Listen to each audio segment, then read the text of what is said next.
இந்த பாருங்க அங்கே ஒருத்தர் சோப் பப்பில் வந்து ப்ளோ பண்ணுறாரு. அந்த சோப் பப்பிளில் கொஞ்ச நேரம் பெரிய பப்பில் சின்ன பப்பிள் சுற்றி வரும். இதுதான் உலகம் இயங்கிறதுக்கான அடிப்படை. பெரிய பப்பிள் எவ்வளோ கிலோகிராம் பார்த்துக்கணும், சின்ன பப்பிள் எவ்வளோ கிலோகிராம் பார்த்துக்கணும், அதை ரெண்டையும் பெருக்கிக்கணும், அதுக்கிட்டே உள்ள தொலைவு எவ்வளோன்னு பார்த்து அதை ஸ்கொயர் பண்ணிக்கணும். அதுதான் வந்து செயல்படுற விசை. இது நியூட்டன் ஈர்ப்பியல் விதின்னு ஒரு விதி இருக்குது. நியூட்டன் சொல்லியிருக்காரு, F=-g capital M small m by r square. Capital M பெரிய பப்பிள் உமிழினுடைய நிறை, ஸ்மால் m சின்ன பப்பிளுடைய நிறை, ஆறுங்கிறது அந்த பெரிய பப்பிளுக்கும் சின்ன பப்பிளுக்கும் இடையே உள்ள தொலைவு. அதை ஸ்கொயர் பண்ணிக்கணும். 2 மடங்கு, அதாவது செகண்ட் பவர் கண்டுபிடிச்சிக்கணும், ஸ்கொயர் கண்டுபிடிச்சிக்கணும். அதுதான் -gங்கிறது ஒரு ஈர்ப்பியல் மாறிலி. இந்த ஈர்ப்பியல் மாறிலியுடைய மதிப்பு 6.676 × 10⁻11 அப்படின்னு சொல்லி -11 மீட்டர் ஸ்கொயர் kg/-2 நியூட்டன் அப்படின்னு சொல்லி நியூட்டன் கண்டுபிடிச்சிருக்காரு. இதை நாம் என்ன பண்ணியிருக்கோம், அவர் 2 இரும்பு தங்க குண்டுகளை ஒரு 1 மீட்டர் தொலைவில் வச்சுக்கிட்டு ஒன்று சுத்த செய்து டார்கை உண்டாக்கி அந்த நியூட்டன் ஈர்ப்பியல் மாறிலி கண்டுபிடிச்சார். நாம் என்ன கண்டுபிடிச்சிருக்கோம் அப்படின்னு சொன்னால், இது போல் இந்த சோப் பப்பில் நான் ஊதி விட்டேன். இப்போ ஃபிசிக்ஸ் சாராக 19 வருஷம் இருந்தோம். அப்படியே ஊதி விட்ட போது பெரிய பப்பில் சின்ன பப்பில் கொஞ்சம் நேரம் சுற்றிச்சு. அதுக்கப்புறம் பூமியினுடைய கண்ட்ரோலில் வந்து கீழே விழுந்து உடைஞ்சிடுது.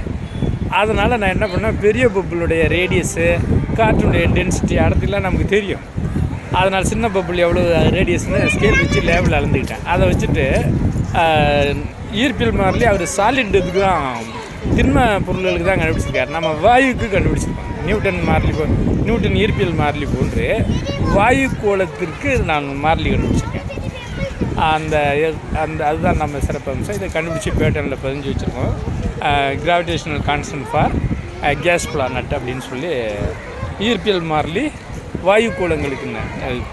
சூரியனே வாயுன்னு தான் சொல்கிறாங்க, ஆனால் அங்கேயும் நியூட்டனுடைய ஈர்ப்பியல் இதுதான் பயன்படுத்துகிறாங்க. F=-g capital M small m / r ஸ்கொயர்னு. அந்த ஜி வந்து வாயு கோளங்களுக்கு நான் கண்டுபிடிச்சிருக்கேன், வடிவமைச்சிருக்கேன். சோதனை ரீதியாக கண்டுபிடிச்சி பேட்டனுக்கு பதிஞ்சு வச்சுருக்கேன். நிறைய ஒரு 100 கண்டுபிடிச்சி 120 கண்டுபிடிச்சி பதிஞ்சிருக்கோம்.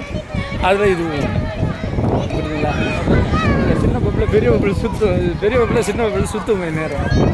அதுதான் இப்போ நம்ம பூமியை நிலா சுற்றுறது, சூரியனை 9 கோள்கள் சுற்றுறது, இந்த சூரியன் போன்ற ஏகப்பட்ட விண்மீன்கள் இருக்குது. சூரியனை விண்மீன்பாங்க. சூரியன் போன்ற ஏகப்பட்ட விண்மீன்கள் கலாக்சி மையத்தை பால்வழி விண்மீன் திரளை சுற்றுறது, இது எல்லாமே அதிக நிறை கொண்ட, அதிக கிலோகிராம் கொண்ட பொருளை கம்மியாக குறைவான கிலோகிராம் கொண்ட பொருள் ஈர்ப்பியல் விசையின் காரணமாக, புவியீர்ப்பு விசையின் காரணமாக.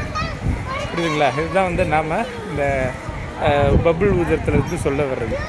பப்புள்லேருந்து ஒரு பருப்பொருள்கள் எப்படி ஒன்று இயங்குதுங்கிறத நம்ம புரிஞ்சிக்கலாம்.